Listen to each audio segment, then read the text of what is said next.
Existe uma premissa na segurança de aplicações web hoje em dia que, bom, pode parecer um pouco pessimista no início.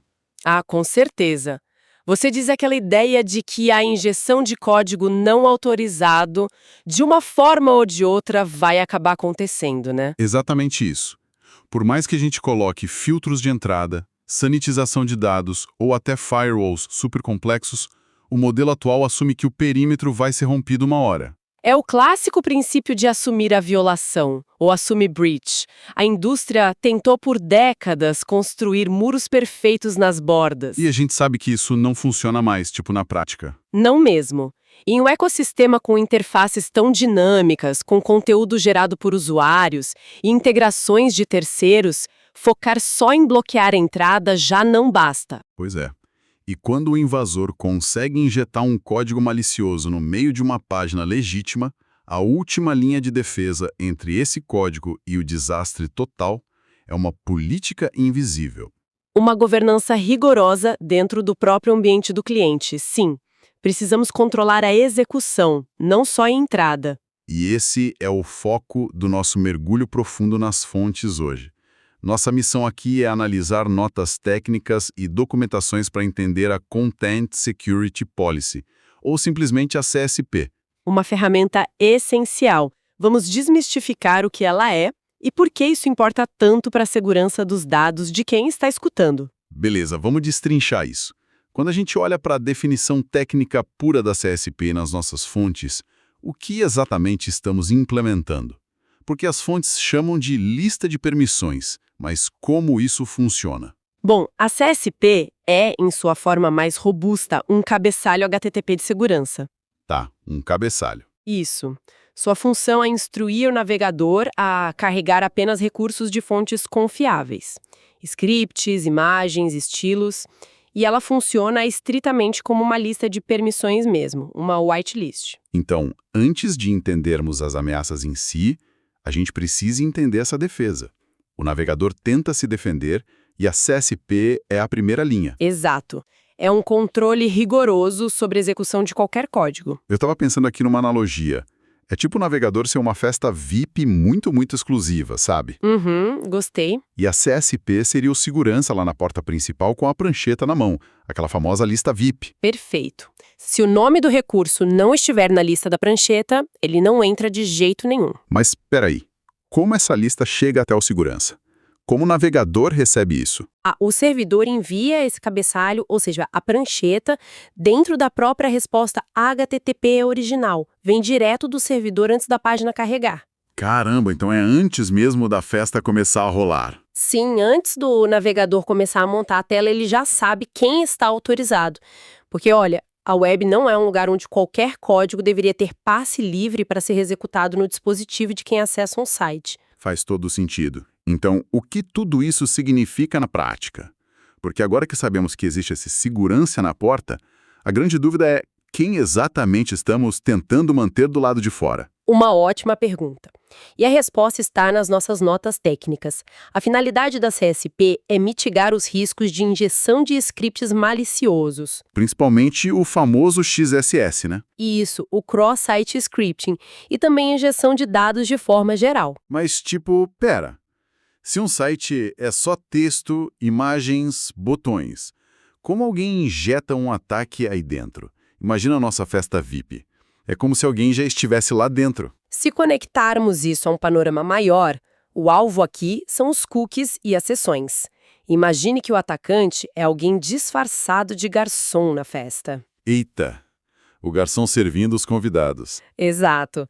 O atacante consegue colocar esse garçom falso lá dentro, que seria um script malicioso. O navegador é obediente. Ele vê o garçom com a bandeja e acha que ele trabalha lá. Nossa! Então o navegador simplesmente roda o código porque confia no contexto do site. É a limitação de contexto. O motor de JavaScript não sabe diferenciar quem escreveu aquele script. E quando ele executa, esse garçom falso começa a roubar as credenciais dos convidados da festa, os cookies. Aqueles mesmos cookies que dizem que eu estou logado na minha conta bancária, por exemplo. Exatamente, o estrago é enorme. O XSS tenta forçar o navegador a executar um script que não deveria estar ali, roubando os dados de forma totalmente invisível. E é por isso que a prancheta do segurança é tão necessária. Se a CSP estivesse ativa, o garçom nem passaria pela porta. Sim, a CSP corta o mal pela raiz. O motor do navegador checa a prancheta, vê que aquele script específico não está mapeado e bloqueia a execução na mesma hora. Incrível. Essa interrupção cirúrgica nos leva para a próxima etapa dessa discussão. Como exatamente se escreve essa lista VIP? Bom, a CSP é construída com base em diretivas. Aqui é onde a coisa fica muito interessante. As fontes trazem um exemplo prático de implementação e eu quero ler isso como se fosse um contrato jurídico, olha só. Vamos lá. A regra é a seguinte: Content Security Policy, default-source, aspas simples, self, aspas simples, ponto e vírgula. Script-source, aspas simples, self, aspas simples, e aí tem um espaço e o endereço http.trusted.com. Essa é uma sintaxe bem comum mesmo. Lendo isso, a diretiva Default Source com o valor self parece criar uma rede de segurança padrão, aceitando só coisas da própria casa. Mas a diretiva Script Source adiciona o trusted.com. Se self significa própria casa, por que precisaríamos adicionar esse outro domínio? Isso não abre uma brecha? É uma observação excelente. As diretivas separam os tipos de recursos. Temos para scripts, para estilos visuais, imagens, e sites modernos na vida real precisam de recursos de terceiros. Tipo sistemas de pagamento, métricas de acesso. Exato. O site original não hospeda tudo sozinho. Ele depende de um parceiro de confiança, que nesse exemplo é o Trusted.com. Entendi. Mas analisando isso criticamente, liberar um domínio inteiro é como dar a chave mestra de um prédio comercial gigante para um visitante qualquer.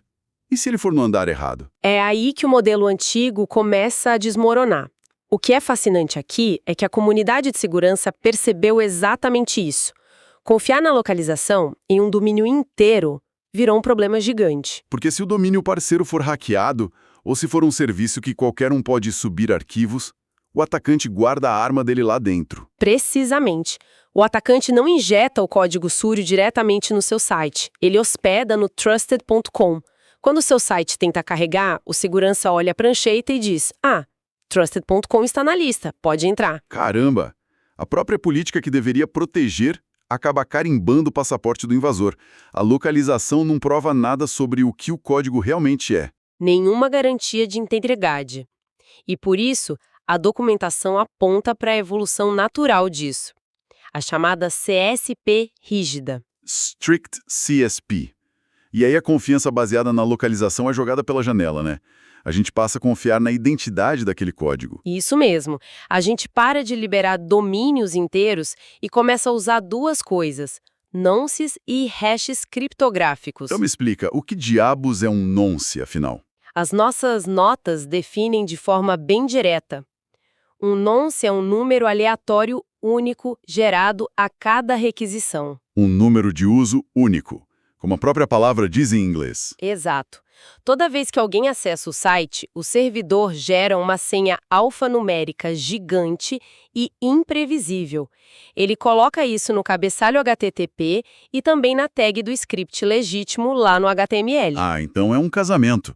O navegador recebe o cabeçalho com o nonce autorizado e depois confere no código-fonte.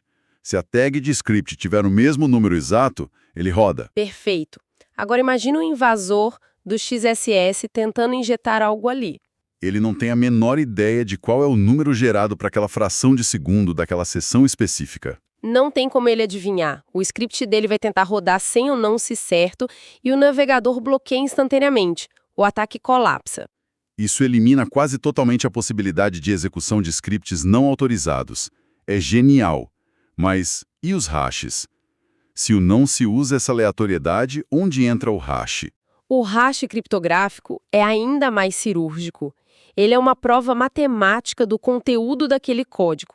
Como uma impressão digital digitalizada? Isso.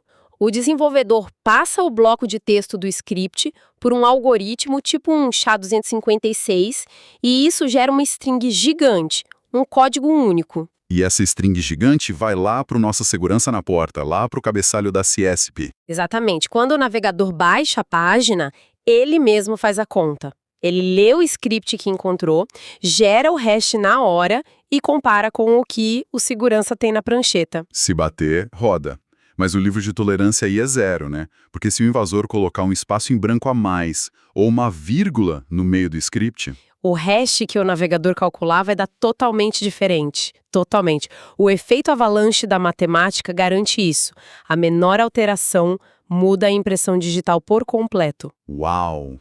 É por isso que é rígida. A verificação muda de onde você vem para mostre sua identidade digital exata. E a validação vai falhar na cara do invasor. É uma barreira invisível de uma sofisticação enorme. Elimina o problema de confiar em origens. Incrível. Fazendo um resumo rápido dessa nossa jornada hoje, a gente começou entendendo a CSP como um simples cabeçalho HTTP, uma lista de permissões. O nosso segurança na porta. Exato. Passamos pela defesa contra o XSS, impedindo os falsos garçons de roubarem nossos cookies e dados, e chegamos nessa precisão cirúrgica absurda de hoje, os nonces de uso único e os hashes matemáticos. Uma evolução muito necessária para lidar com as ameaças modernas. E o motivo de estarmos falando sobre tudo isso, o porquê de importar para os nossos ouvintes, é que toda vez que navegamos pela internet com segurança, sem ter senhas ou contas sequestradas de forma invisível, tem uma CSP rígida trabalhando pesado ali nos bastidores. Sem dúvida.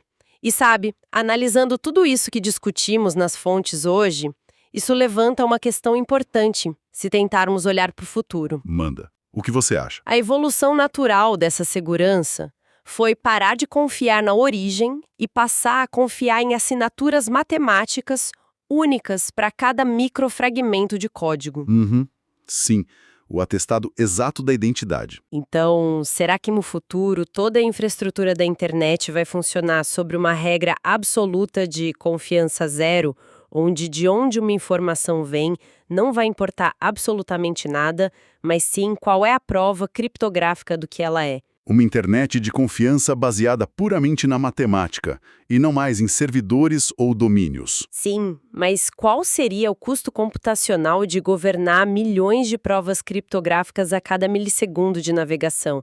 É um gargalo tecnológico que ainda vamos ter que enfrentar. Fica aí o convite para reflexão. É um pensamento provocativo e tanto para fechar o dia. Uma internet que desconfia até da própria sombra, exigindo RG matemático para tudo. E com isso encerramos a nossa análise detalhada da Content Security Policy. Um abraço para todo mundo acompanhando e até o nosso próximo mergulho profundo nas fontes.